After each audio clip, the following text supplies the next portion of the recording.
از طرف گارد ساحلی امریکا و تمام فرماندهی عمومی من به عائله‌های آنها اظهار همدردی عمیق می‌کنم. جستجوی 5 سرنشین سفینه و یا زیردریایی ناپدید شده در اتلانتیک شمالی روز پنجشنبه با خبری شوم به پایان رسید. در همین روز یک ربات زیردریایی پاره‌های آن را در نزد باقی مانده‌های کشتی تیتانیک پیدا کرد که 100 سال پیش غرق شده بود. ربات زیردریایی از کشتی هورایزون آرکتیک دم زیردریایی تیتان را در بستر دریا و در نزدیکی تیتانیک پیدا کرد. ربات همچنین زباله‌های دیگری سفینه را یافت.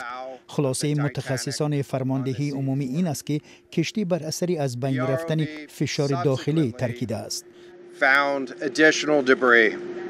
در این فوجه همیش هاردینگ میلیاردر و کشاف بریتانیایی، شاهزاده داوود تاجر ثروتمند پاکستانی و پسر 19 سالش سلیمان، اقیانوسشناس فرانسوی پل هنری نرگیولت و استاکتون رش مؤسس و رئیس شرکت اوشن گیت آفرنده تیتان هلاک شدند.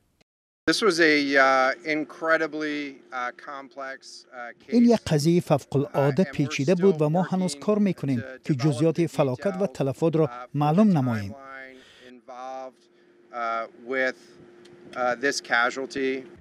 زیردریای تیتان روز یکشنبه با اقیانوس غوطه زد و برای 96 ساعت اکسیژن داشت. با گفته اوشن گیت قرار بود در 2 ساعت به محل تیتانیک برسد، اما بعد غوطه زدن ارتباط آن با کشتی بالا قطع شد. گروه‌های نجات از چند کشور چند روز هزاران کیلومتر مربع را با کشتی و هواپیما جستجو کردند تا نشانی از آن را یابند. بعد آنکه هواپیماهای جستجوی کانادا صدای کوبیدن با آهن را با صوتگیرهای حساسشان ثبت کردند، امیدواری‌ها برای پیدا کردن سرنشینان زیاد شد. ولی جان ماگر گفت صداها از تیتان نبوده است.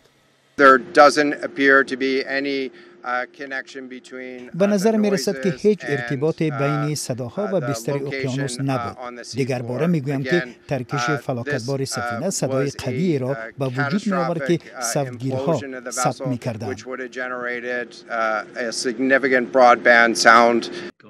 کریس براون دوستی همیش هاردینگ از بیم نگرانی‌های امنیتی از سفر در تیتان دست کشیده است.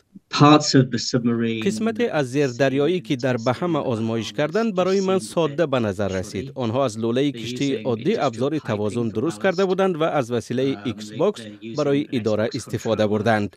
برای من سرپیچی آنها از گرفتن اجازه نگران کننده بود. سالها درباره امنیت تیتان سال 2018 در یک کنفرانس درباره زیردریایی ها مطرح شده بود. یکی از متخصصان سابق اوشن گیت هم در شکایت به دادگاه عین نگرانی ها را مطرح کرده است.